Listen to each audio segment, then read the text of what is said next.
tal? Buenas tardes, les saluda el doctor Ryan Arevalo Valle, soy médico radiólogo del Servicio de Radiología Intervencionista, Vascular Intervencionista del Instituto Nacional de Salud del Niño.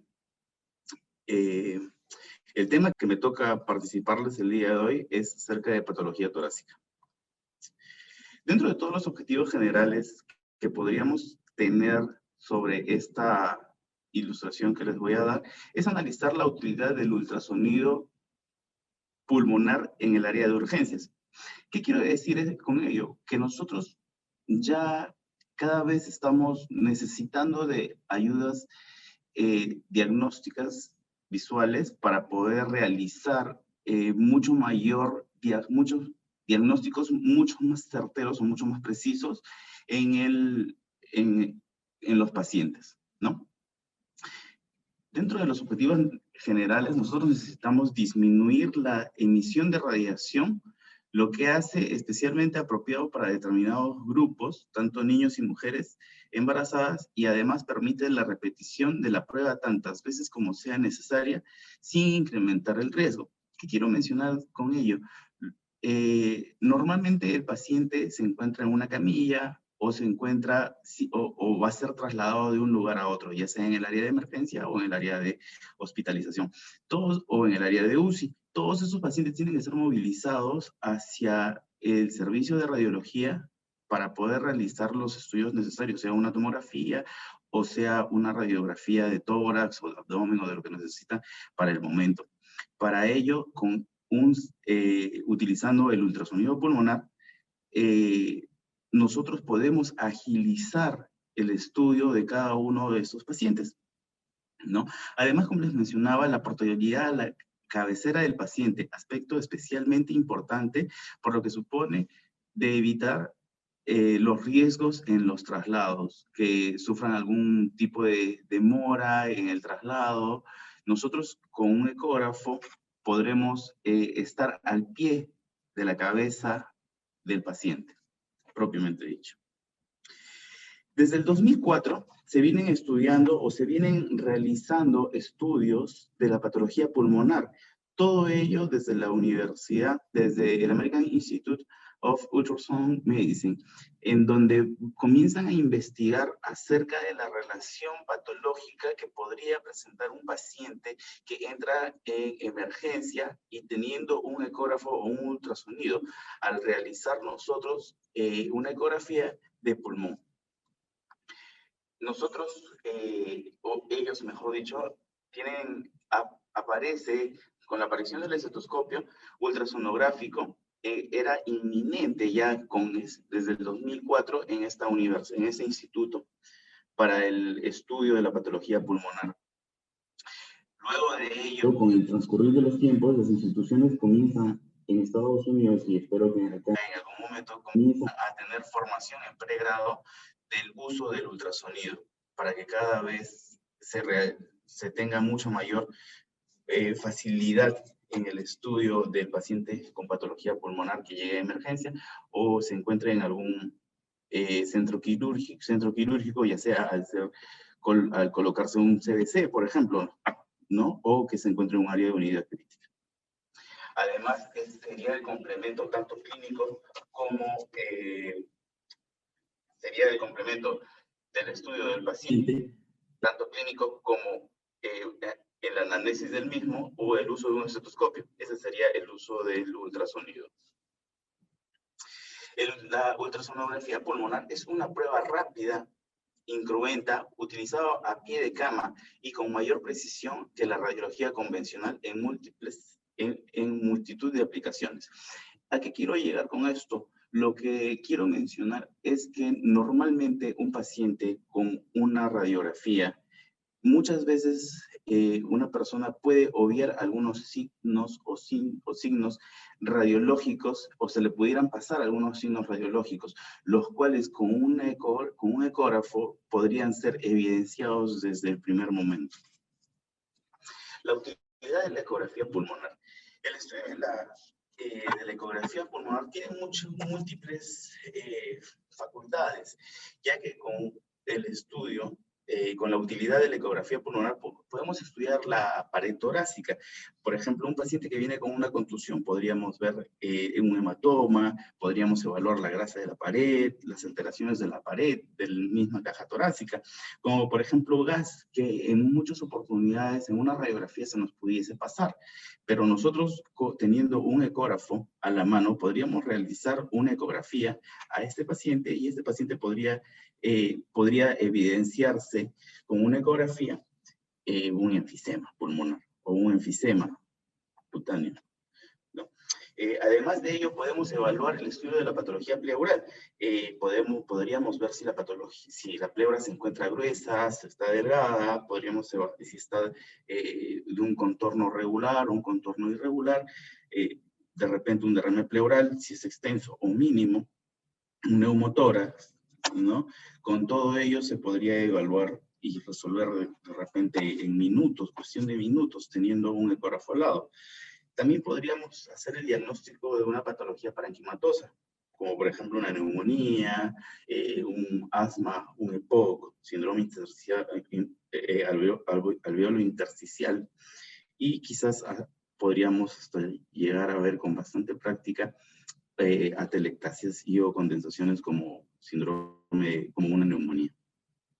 El control de la movilidad del diafragma. Nosotros podemos ver si es que un diafragma está ventilando o no está ventilando, si es que está bien o tiene buena expansión, y podríamos también hacer el control de reposición de la volemia. Por medio de una reanimación podríamos evaluar cuánto de volumen se está sobreagregando al paciente en una evaluación con la vena cava, o si es que hay una sobrecarga de la misma, ¿no? Para la reanimación con volemia. Pero todo esto ya con mucha práctica, con un ecógrafo lineal, obteniendo un ecógrafo a la mano. Diagnóstico de la patología torácica. Nosotros tenemos con un ecógrafo múltiples funciones para el diagnóstico de una patología torácica, como son afección intersticial, como edema del pulmón, fibrosis pulmonar. Podríamos apreciar el patrón alveolar, una normalidad, si es que el paciente presenta EPOC o si es que tiene asma, neumonías.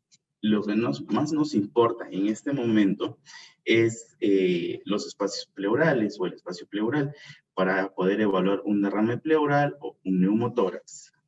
Y también poder realizar a pie de cama procedimientos como toracocentesis o biopsias pleurales. ¿Qué utilidad tendría la ecografía torácica en la insuficiencia respiratoria? En situaciones de urgencia, lo que más nos interesa saber o aprender a manejar con un ecógrafo es para poder realizar un diagnóstico precoz de un edema de pulmón. Un EPOC, un asma, neumonías, derrame pleural, neumotórax. Son las principales, la principal utilidad de un ecógrafo en una situación de urgencia. Nosotros en el estudio o con la utilización de un ecógrafo a pie de cama, mencionarle acerca de todo ello sería muy amplio en posiciones y qué tener que realizar. Pero nosotros, por ello, les voy a hacer un breve resumen acerca del uso de un ecógrafo en la patología pulmonar. Nosotros tenemos transductores o sondas que van desde 3 MHz hasta 15 MHz, pudiendo ser estas lineales o convexos. Nosotros en el servicio de radiología intervencionista contamos con transductores convexos, ya sea el transductor convexo convencional o el transductor microconvexo. Y también, además de ello, contamos con un transductor lineal. Nosotros tenemos a los pacientes en decúbito supino. Para poder lograr una exploración óptima, necesitamos cortes longitudinales y cortes transversales, desde el plano anterior y posterior, desde el plano anterior al posterior lateral. Como acá se pueden apreciar al paciente que se encuentra en decúbito supino, ¿no? Y se hace una marcación virtual de o un reparo anatómico para poder realizar el estudio del paciente. Nosotros tenemos en el servicio IO, la mayoría de de ecógrafos cuenta con 3 transductores. Vendría a ser el transductor lineal, transductor convexo y el microconvexo. Ahora les vengo a hablar de cada uno de ellos. Los transductores que con los que nosotros contamos, sea un lineal, un microconvexo, un convexo, nos van a dar, de acuerdo a la patología, el nivel de detalle, ya sea alto, bajo e intermedio. Y la profundidad de exploración de cada uno de ellos. El lineal nos da una exploración de 0 a 15 centímetros de profundidad, el convexo hasta 35, tanto igual como el microconvexo.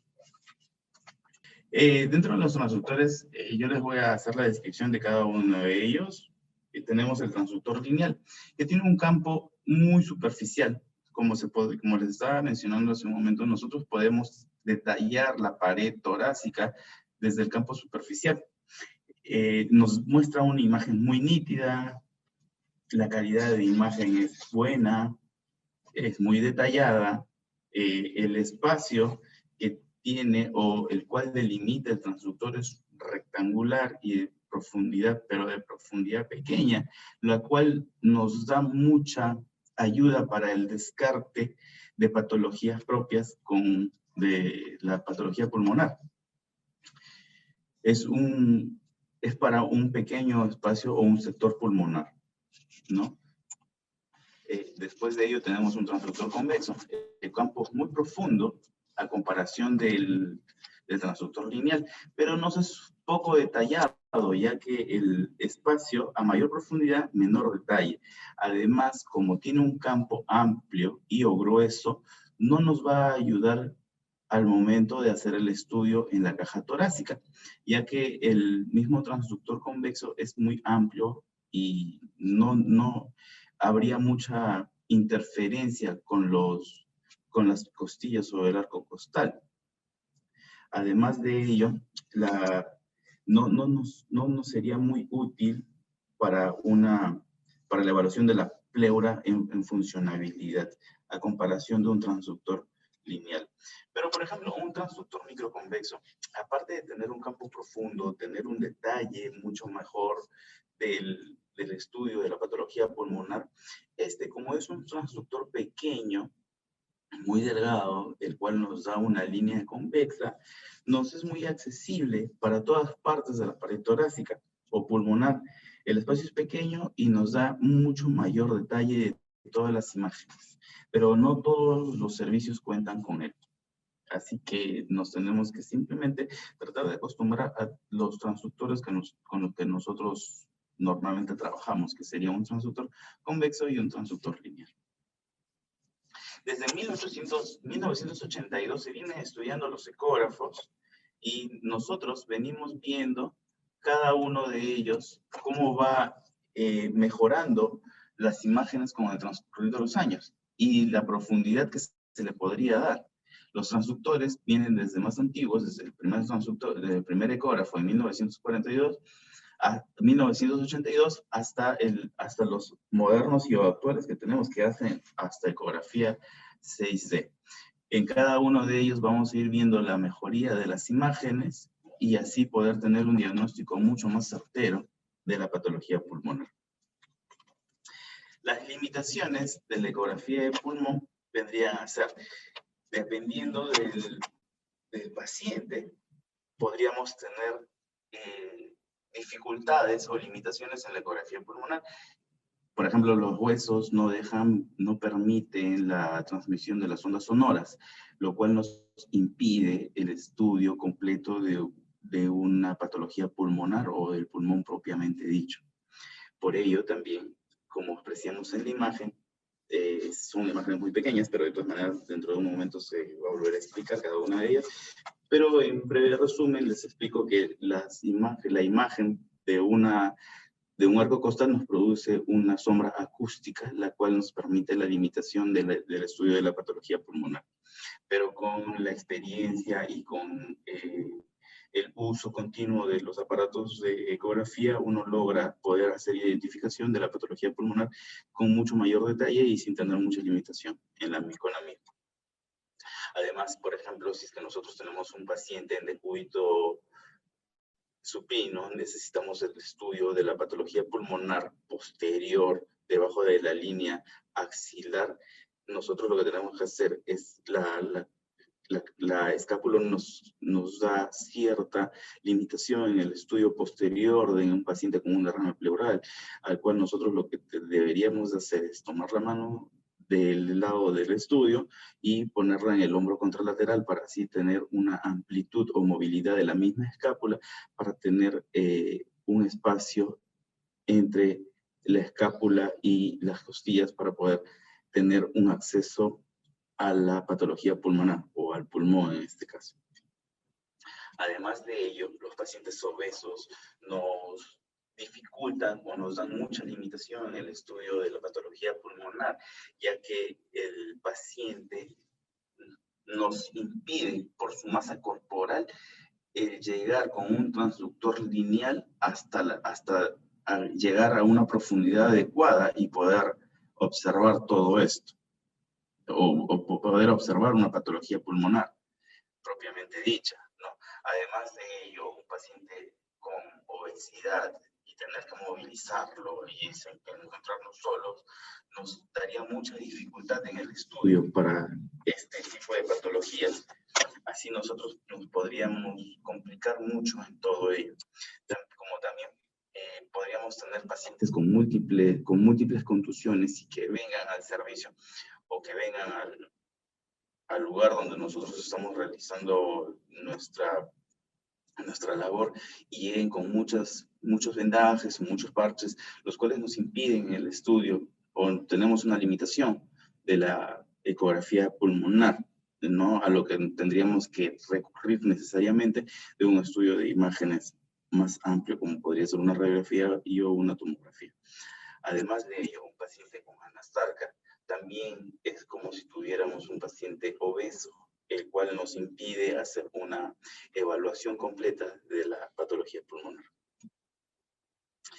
Dentro de los principios generales del uso de un ecógrafo, es la interpretación de la ecografía pulmonar, la cual se basa en la interpretación de artefactos. Es lo que nosotros necesitamos saber para poder estudiar todo esto, ya que se produce por el paso del ultrasonido por diferentes interfaces. Una interfase reflectante es un plano de separación de dos medios físicos con diferente impedancia acústica. La impedancia acústica es una propiedad acústica de un medio físico que está relacionada con su densidad. Así tenemos dos medios físicos, uno de densidad de 1 y otro de densidad de 2, con una impedancia acústica I1 e I2 respectivamente. Y el plano que los separa a ambos medios constituye una superficie o una interfase reflectante. Una de las características que nosotros debemos de tener en cuenta para poder realizar un buen estudio de la patología pulmonar utilizando un ecógrafo es la reverberancia. ¿Qué cosa es la reverberancia? La reverberancia son artefactos que se producen cuando el haz de ultrasonido incide sobre una interfase que separa dos medios de muy diferentes impedancias acústicas y por tanto muy ecogénica.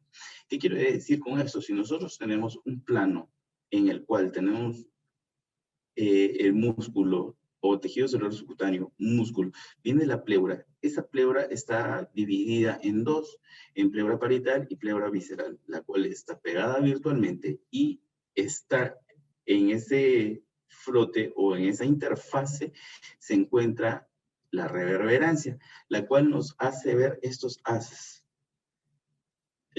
hiperecogénicos que ya les mencionaré más adelante para qué sirven o por qué están presentes en cada una de las patologías. Estas reverberancias son típicas en las interfaces que separan un sólido ecogénico y gas, como las paredes de algunas partes del tubo digestivo. Si ustedes toman un ecógrafo y lo ponen en la panza del paciente, van a ver esta reverberancia, la cual es aire en los intestinos y no nos permite observar más allá de donde estemos llegando con el intestino y con la interfase del gas. Otra de los artefactos que nos ayuda mucho en el estudio de la patología pulmonar es la cola de cometa. ¿no? Que se produce cuando el haz de ultrasonido choca con una interfaz estrecha y se produce una imagen hiperecogénica con una línea sobre la misma. Detrás de esta interfase aparece una serie de ecos lineales, en realidad de reverberancia de la interfase en cuestión que se está mencionando, que produce una imagen que simula una cola de cometa y que por ello se denomina a este artefacto de esa manera. Otra de las imágenes ecográficas patognomónicas o que nos pueden ayudar en el estudio de la patología pulmonar son las imágenes hipoecoicas, como podemos apreciar acá la vesícula, y de repente imágenes hiperecoicas. Es un parenquima hepático con una imagen hiperecoica. Cabe recalcar que el estudio de la patología pulmonar con un transductor lineal, podríamos hacer una descripción anatómica de la misma, pudiendo acá observar la piel y tejido celular subcutáneo. Esa es una parrilla costal, donde podemos apreciar nosotros piel y tejido celular subcutáneo, una capa muscular, las costillas, la línea pleural y el parénquima pulmonar, ¿no? Esto es una ecografía normal con el estudio con un ecógrafo lineal, el cual tendríamos que tenerlo bien grabado en la cabeza para así poder tener una referencia de cómo es una patología normal ante una patología pulmonar. La ecografía de la pared torácica, como mencionaba hace un momento, tenemos acá el tejido celular subcutáneo, el músculo. En esta ecografía o en esta imagen se aprecian acá una imagen hipoecoica, la cual no deja transmitir la luz del ultrasonido. Y eso les voy a mencionar dentro de un momento qué tipo de signo patognomónico nos da. Esta es la línea pleural, en la cual se está dividiendo en un segmento A, un segmento B, que es la línea, y un segmento C, para así poder hacer estudio de cada uno de estos, de cada uno de los niveles. Cabe recalcar que el evaluar a la ecografía de la pared torácica es evaluar de afuera para adentro. Aquí tendríamos el tejido celular subcutáneo, muscular, la pleura y los arcos costales, ¿no? Como les mencionaba, tejido celular subcutáneo, muscular, la pleura y los arcos costales. Nosotros tenemos los modos ecográficos, que son los que nos van a ayudar en el estudio de la patología pulmonar. El modo M o modo en movimiento se utiliza sobre todo para el estudio cardíaco, ¿no? En la cual nosotros vemos imágenes lineales y con cada uno de los latidos o con cada uno de los latidos o contracciones cardíacas se aprecia una elevación o una disrupción de estas líneas, lo cual en el estudio cardiológico nos dan imágenes patológicas. O un modo bidimensional, que es con escala de grises, que es el que normalmente nosotros utilizamos para el estudio ecográfico normal, ¿no? Esa es una imagen en la cual podemos apreciar el ventrículo derecho, el ventrículo izquierdo, la aurícula izquierda, en un paciente con un transductor microconvexo. Y con ello podríamos ver en modo bidimensional y con la escala de grises las estructuras anatómicas mucho más definidas de cada uno de los órganos que deseamos estudiar, ¿no? Nosotros tenemos aquí el parénquima normal. ¿Qué cosa es un parénquima normal? Básicamente se ha dicho que el pulmón resulta invisible para la ecografía, pero con estudios cada vez mucho más, con mucha mayor investigación, nosotros podemos apreciar que no es así, ya que el pulmón en realidad, con los artefactos que nos muestra, nos da bastante ayuda para el estudio de la patología pulmonar. Al estar lleno de aire, no permite el paso de los ultrasonidos, que es lo que menciono, pero estos van a presentar muchos artefactos y nos da una visualización que producen artefactos que permite identificar el parénquima normal. Y para ello se han hecho estudios para poder observar cada uno de estos artefactos y así poder llegar a un estudio mejor de la patología pulmonar. Vamos a tener un modo E, con líneas M, vamos a poder apreciar el deslizamiento pulmonar y siempre tener en cuenta que menos de 3 líneas B es normal. Más de 3 líneas B ya tendríamos que tener que pensar que no es una patología normal, que no es una patología pulmonar, mejor dicho. El parénquima normal, mejor conocidas por su morfología como cola de cometa, estas son las líneas B, ¿no? Las mejor conocidas en su morfología como cola de cometa, que vendrían a ser estas, se generan por la resonancia ultrasónica originada en una estructura rígida, rodeada por aire como los septos interalveolares. ¿Qué quiero decir con esto? Este es un transductor lineal, en el cual podemos observar acá el tejido celular subcutáneo, muscular, la línea pleural, y acá se ven los artefactos. Este artefacto que se proyecta hasta el fondo del parénquima pulmonar, hasta donde llegue la luz del ultrasonido, vendría a ser el parénquima interalveolar, lo cual menos de 3 líneas B es normal. Signos ecográficos pulmonares, que es a lo que más nos vamos a detallar nosotros en aprender o en estudiar o mencionarles para que ustedes puedan tener una mejor idea acerca de la patología pulmonar y tener así un estudio, una referencia mucho mayor cuando tengan un paciente en cama y realicen una colocación de un CBC y por A o B tengan algún tipo de complicación. Nos vamos a enfocar en 2 patologías muy frecuentes en la colocación de un CBC, ya sea para un derrame pleural o para un neumotórax.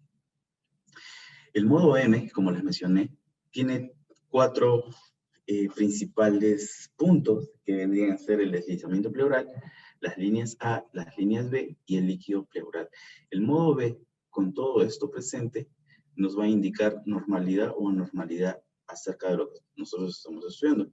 Y el modo M nos va a presentar el patrón en playa de arena, los signos de estratosfera o código de barras y el signo del sinusoide, además de muchos otros signos ecográficos que se van a ir presentando dentro del estudio de la patología pulmonar. El desplazamiento pleural desaparece cuando la pleura visceral no desliza contra la parietal, ya sean por adherencias, pérdida de expansión pulmonar, atelectasia, o también cuando se encuentran separadas, ya sea por un neumotórax o una neumonectomía. Nosotros tenemos que tener bien claro el desplazamiento pleural. Como les vuelvo a repetir, desaparece cuando la pleura visceral no desliza contra la pleura parietal, ya sean adherencias, pérdida de expansión pulmonar, atelectasia, o también cuando están separadas, como neumotórax o neumonectomía. Aquí les quiero mostrar la anatomía normal de un parénquima pulmonar, en donde nosotros apreciamos aquí el tejido celular subcutáneo, muscular, la pleura, y esta imagen de pleura parietal y pleura visceral hiperecogénica tiene que tener un diámetro menor de 1 milímetro. Es bien definida y sin bordes, y con bordes regulares, mejor dicho, sin irregularidades. Nosotros no les voy a mencionar en este momento, ya que tenemos una clase práctica acerca de dónde estudiar o dónde hacer el deslizamiento del transductor sobre el tórax. Lo único que les podría decir es que siempre tengan en concepto hacer un barrido completo de todo el tórax y comparativo para poder hacer un estudio completo de la patología pulmonar. La sistematización de la exploración vendría a ser el estudio de la patología del tórax. En una clase práctica les voy a mencionar acerca de cómo se hace la división del tórax para poder llegar a un estudio completo de la caja torácica sin tratar de tomarnos mucho tiempo, o mejor dicho, tratando de optimizar el tiempo para el estudio de la patología pulmonar. Aquí podemos observar las líneas A, perdón, ¿no? Las cuales son reverberancias del pulmón. El signo del murciélago es una patología, es un signo muy propio o característico para el estudio de la patología pulmonar, en el cual podríamos apreciar acá la disminución del paso del ultrasonido, que vendría a ser el arco costal con otro arco costal, la pleura parietal, el parénquima pulmonar, y nos harían semejanza a las de murciélago, y ello vendría a darnos el signo del murciélago. Acá la misma imagen, donde tendríamos parénquima pulmonar, un arco costal, el otro arco costal, y vendríamos a ver una imagen en murciélago. La exploración, como les mencioné en un principio, es en cortes longitudinales y cortes transversales, donde nosotros en un corte transversal podríamos observar el parénquima pulmonar, el tejido celular subcutáneo, el muscular, y acá podríamos observar la línea pleural, ¿no? Tanto como, por ejemplo, en la toma de la ecografía en transverso, donde observamos el tejido celular subcutáneo, el muscular y la línea pleural. Las líneas A, uno de los estudios que nosotros tenemos que tener en cuenta para el estudio de la patología pulmonar, ¿no? Son horizontales, cortas e hiperecoicas, equidistantes del transductor a la línea pleural, y representan la reverberación del sonido sobre esta e indican aire. Estas son las líneas A, como se los mencionaba hace un momento. Este es el tejido celular subcutáneo, el muscular, la línea A, que vuelve a hacer reverberancia en un parénquima pulmonar normal, y este llega hasta donde llegue el haz del ultrasonido. Su presencia es rigurosamente normal y excluye la posibilidad de edema cardiogénico. Muchos médicos pueden estudiar las líneas A y mencionar de acuerdo a ellos si es que existe posibilidad de edema cardiogénico, pero diferentes manos son diferentes diagnósticos en una ecografía, ya que la ecografía es operador dependiente. Y estas líneas A se asocian a una presión capilar pulmonar menor de 18 milímetros de mercurio, para que se encuentren pegadas de por sí, ¿no? Las líneas B, que ya les voy a mencionar en un momento para que son patognomónicos, es el artefacto de la cola de cometa. Desde la línea pleural, es hiperecoico, son bien definidas, bien definido, extensión pantalla completa, borra las líneas A y se mueve con la respiración. Las líneas B son verticales, bien definidas, triangulares con el vértice que se origina en la línea posterior anterior y en la línea anterior, y bases que se extienden hasta el parénquima. Atraviesan y borran las líneas A y tienen un movimiento sincrónico con el desplazamiento pleural. Esas vendrían a ser las líneas B. Esa es la pleura. Y esa vendría a ser la línea B. Una línea B, otra línea B, y borran las líneas A. Son mejor conocidas por su morfología como colas de cometa. Se generan por la resonancia ultrasónica originada en una estructura rígida, rodeada por aire, como son los septos interalveolares. Estas son las líneas B. Mayor de 3 ya nos estaría dando idea a una patología pulmonar. Aquí más líneas B, para que tengan en consideración.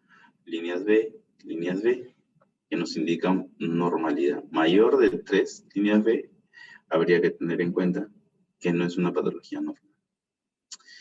Importancia de la pleura. La pleura es muy importante porque nos va a dar el estudio o nos va a dar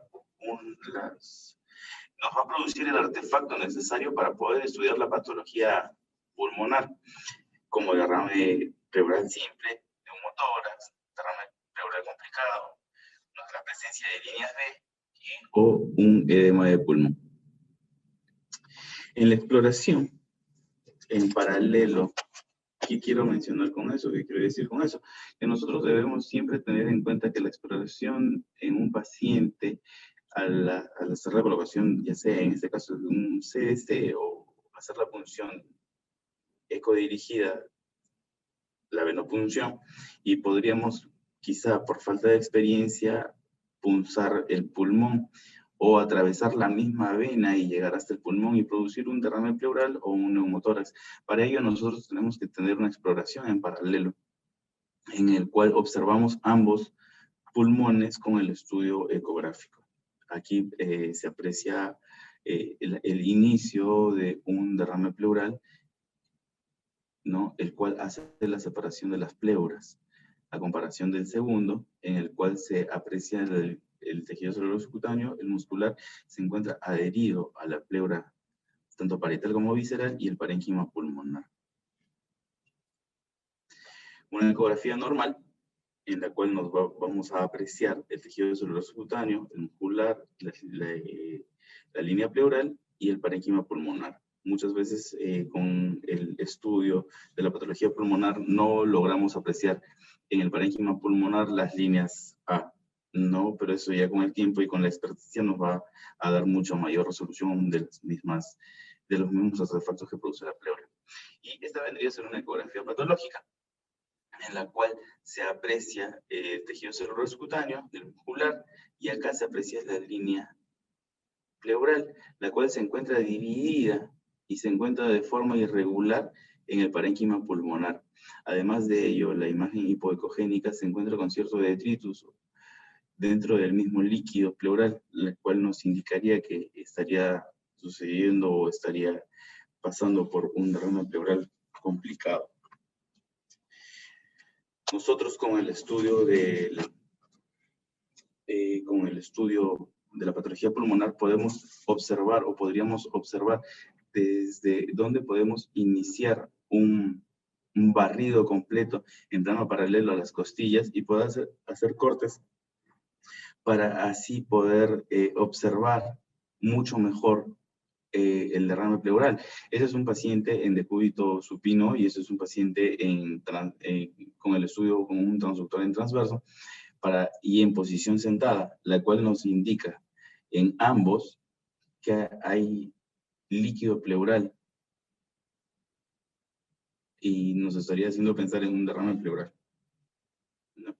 Como les vuelvo a mencionar, para recalcar bien lo que tenemos que tener en cuenta antes de pasar a las patologías, es que tenemos que tener en cuenta el tejido celular subcutáneo, las costillas, tejido muscular, la línea pleural, y acá se encuentran las líneas A, que es producida por una reverberación, un artefacto de reverberación de la pleura, la cual se va repitiendo hasta llegar al fondo del mismo transductor o de la misma capacidad de llegada del transductor. El modo M es un estudio que se adquiere en el mismo ecógrafo. Muchos de los ecógrafos ya vienen con este modo, el cual nos va a ayudar a hacer un estudio mucho más profundo de la patología pulmonar, en el cual ese es el parénquima normal que les estaba mencionando, se coloca o se hace en el ecógrafo el modo M, el cual nos va a dar esta imagen, en la cual nosotros podemos apreciar acá unas líneas que vendrían a ser el tejido celular subcutáneo y el muscular. Y después de ello vendría la línea pleural y luego de ello vendrían imágenes ruidosas o imágenes granuladas. Para que puedan entender, esas imágenes granuladas son isoecogénicas al tejido celular subcutáneo. Esta imagen hipoecogénica podría hacer una confusión si ustedes no tienen la experiencia completa de podrían confundirlo con arcos costales, pero no. Ese es el cambio de ecogenicidad dependiendo del paciente en el momento de la respiración. En la inspiración se apreciaría así y en la expiración se apreciaría así. Ese es un patrón en arena de playa, ¿no? En el cual, o código de barras, que vendría a ser la parte patognomónica de una patología pulmonar, en la cual nosotros podemos apreciar acá unas líneas, como vendría a ser de repente las olas del mar, y esto vendría, este espacio granulado, vendría a ser la arena. Ese es el signo de la playa de arena. Un derrame pleural. Esa es una de las cosas que nosotros tenemos que tener bien en cuenta al momento del estudio de la patología pulmonar, ya que cuando nosotros hacemos un cateterismo o la colocación o la venopunción o colocación de un catéter venoso central, tenemos que tener bastante cuidado de producir un derrame pleural, y para ello les voy a dar unos pequeños tips para que puedan realizar una ecografía en el momento de la realización de la colocación de un catéter venoso central.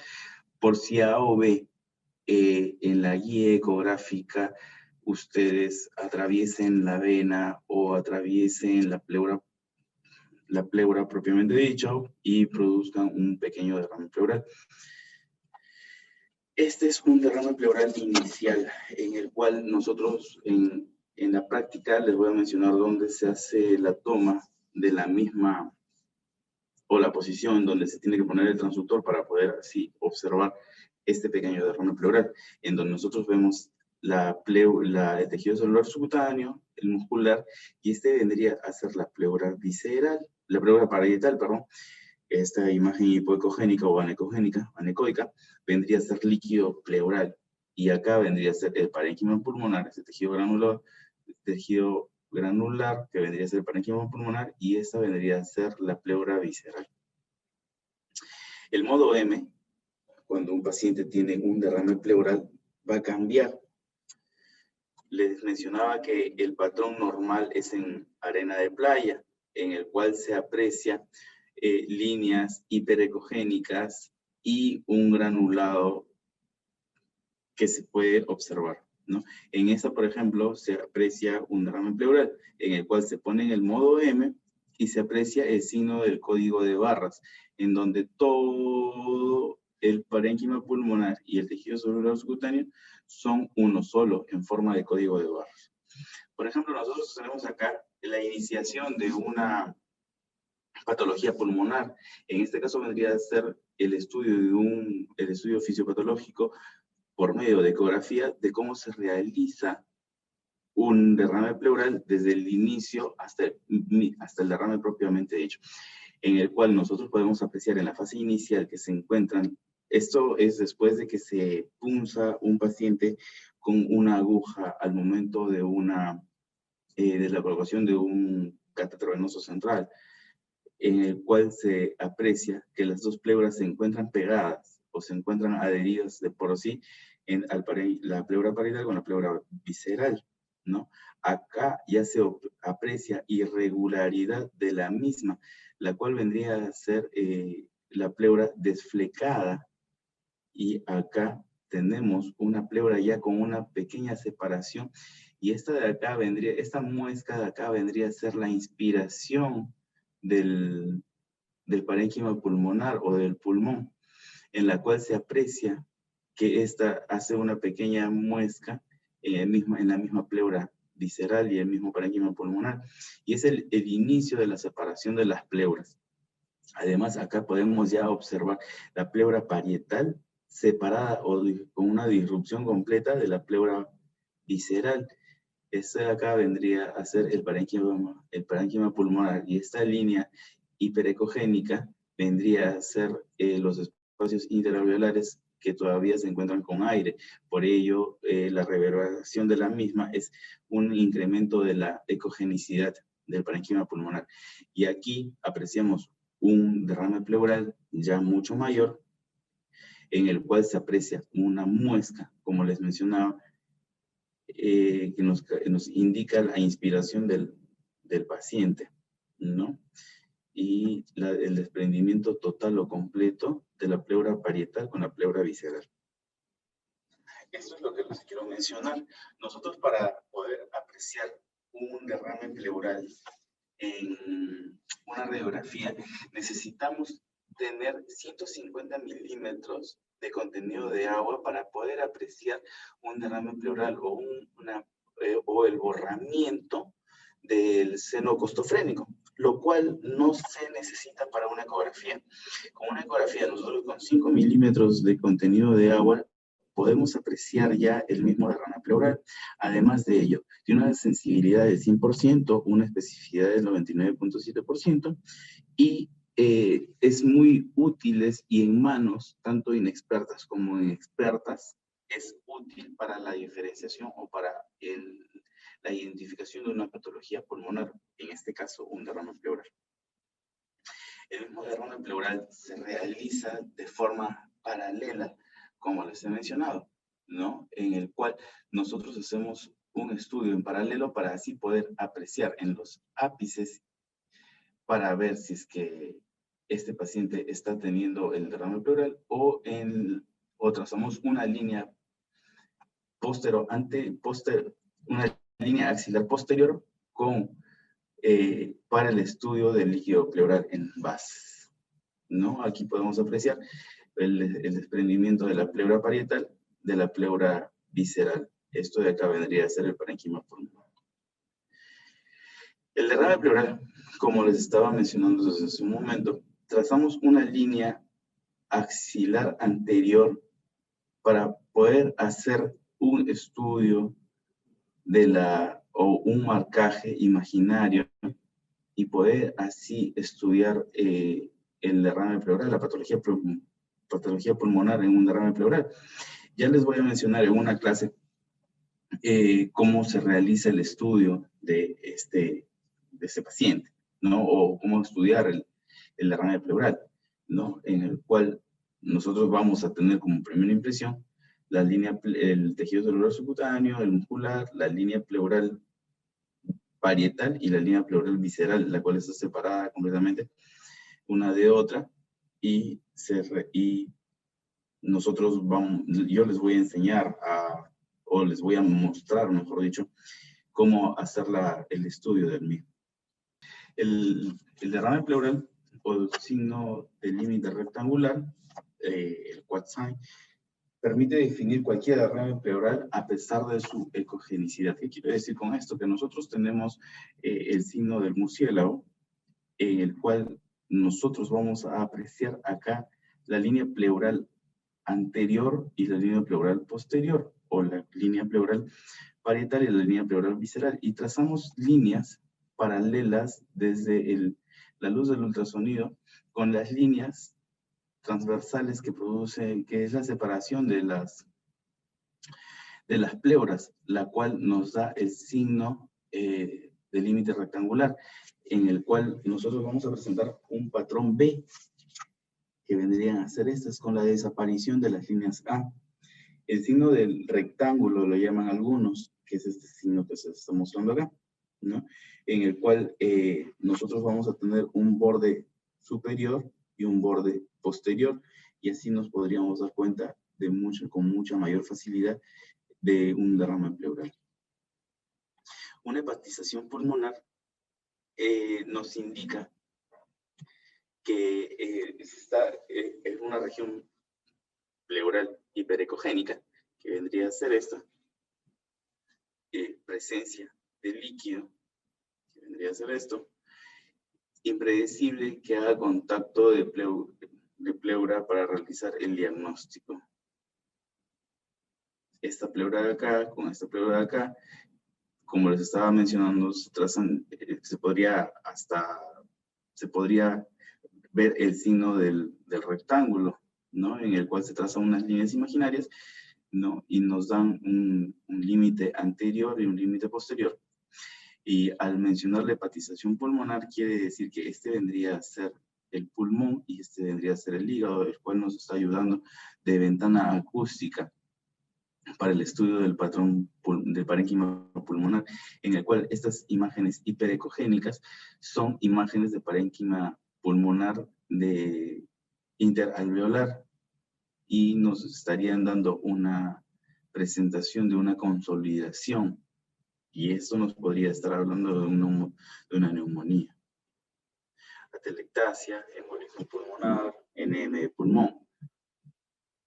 El signo del sinusoide es un espacio anecogénico o anecoico entre las dos pleuras, que vendrían a ser estas de acá. Sitio óptimo de localización para derrames no tabicados, ¿no? Donde se aprecia la línea axilar anterior, la línea axilar posterior por encima del diafragma, y nos da el signo de la medusa, ¿no? Que vendría a presentarse un derrame que comprime el pulmón y nos ocasiona una atelectasia. Para nosotros tener en cuenta el derrame pleural, nosotros, como les menciono, para poder hacer el uso de la misma o poder llegar a un diagnóstico preciso, nosotros podemos trazar una línea o hacer una toracocentesis ecoguiada. Medimos desde el borde superior del ecógrafo hasta 1 centímetro por debajo del parénquima pulmonar o hasta donde nosotros veamos el inicio del parénquima pulmonar, 1,5 centímetros por debajo, para poder nosotros hacer una toracocentesis ecoguiada. El derrame pleural se puede ver en simple y complicado. El simple vendría a ser el trasudado, donde nosotros apreciamos que el derrame pleural es isoecogénico, es anecogénico o hipoecogénico, ¿no? Sin ningún detritus, sin nada que se pueda observar dentro de él. En cambio, un derrame pleural complejo se aprecia imágenes hiperecogénicas dentro del mismo líquido pleural. Se aprecian imágenes hiperecogénicas, lo que nos estaría haciendo pensar en un exudado, ¿no? Como les estaba mencionando. Y acá, por ejemplo, les menciono un líquido, un derrame pleural no complicado, o complejo, mejor dicho, pero no complicado al 100%, donde se aprecian los septos, y esos septos aún no llegan a tocar el parénquima, la pleura parietal. Por ende, nosotros aún podemos hacer una toracocentesis ecoguiada de la misma, a comparación de esta otra, en la cual los septos se encuentran ya tocando, la imagen no es muy buena, pero se encuentran ya tocando la pleura parietal. Además, se aprecian bordes mucho más gruesos de la misma, del mismo continente del derrame pleural, ¿no? ¿Para qué nos sirve esto? Nos permite medir la cantidad de líquido para poder realizar un drenaje. Mayor de 15 milímetros en la inspiración es indicativo para poder hacer una toracocentesis ecoguiada, ¿no? Aquí es la medida, como les estaba mencionando, en la cual se tiene más de 1,5 centímetros por debajo del parénquima pulmonar para así poder hacer una toma del líquido pleural y no realizar una biopsia del pulmón. Un neumotórax. Acá tenemos una radiografía donde se aprecia una imagen radiolúcida, ¿no? Que nos indica un derrame pleural. ¿Qué tenemos que hacer? Tenemos un ecógrafo lineal en la cual nosotros vamos a tener un parénquima, ponemos en modo M y apreciamos un parénquima completamente normal. Esto, como les mencioné, es inspiración, esto es expiración. Nosotros tenemos que hacer el estudio en ambos pulmones, ¿no? En ambos hemitórax, tanto derecho como izquierdo, de forma paralela, para un estudio mucho mejor. ¿Qué cosa vamos a encontrar o patoneumónico en un derrame pleural, en un neumotórax? Ausencia de deslizamiento pulmonar, ausencia de líneas B, ausencias de línea A, ausencia del pulso pulmonar y ausencia del punto pulmonar. Esta es una imagen muy característica de un neumotórax, en la cual nosotros tenemos el signo del código de barras y el signo de la playa de arena, ¿no? Arena del mar, en el cual eso vendrían a ser las olas, y esta imagen granular vendría a ser un parénquima normal, y eso de acá en el signo de código de barras vendría a ser una patología, vendría a ser un neumotórax o patología pulmonar. Este es el signo de la estratosfera en modo M, o el signo de la playa, ¿no? Como se les mencionaba hace un momento, esto vendría a ser normal. Protocolo Blue. es algo muy interesante que quería mencionarles, porque con esto nosotros tenemos ya una idea acerca de qué es un estudio de un parénquima normal pulmonar, tanto para un derrame pleural como para un neumotórax, ¿no? Nosotros con un protocolo Blue, al momento de realizar, o podríamos ver en una realización de una colocación de un catéter venoso central, producir un neumotórax o producir un neumotórax, un neumotórax, y con este protocolo Blue nosotros tenemos la agilidad para poder realizar un diagnóstico mucho más rápido para hacer el diagnóstico precoz de un paciente que está sufriendo algún tipo de patología dentro del momento que se está realizando la colocación del CBC, ¿no? Por ejemplo, evaluar la utilidad de la ecografía pulmonar para diagnosticar insuficiencia respiratoria. Se evalúan 3 ítems: las líneas A, las líneas B y el deslizamiento pulmonar. Esto nos va a ayudar para un diagnóstico precoz de neumonía, edema agudo de pulmón, EPOC, asma, embolio pulmonar y neumotórax, el cual nos es muy útil en el estudio de un paciente en estado de emergencia propiamente dicho, ¿no? Divide el tórax en distintas zonas, tanto anterior, medio y posterior, y podemos definir los perfiles y su asociación a la patología subyacente. En este caso, nosotros nos tenemos que enfocar en neumotórax y hemotórax, ¿no?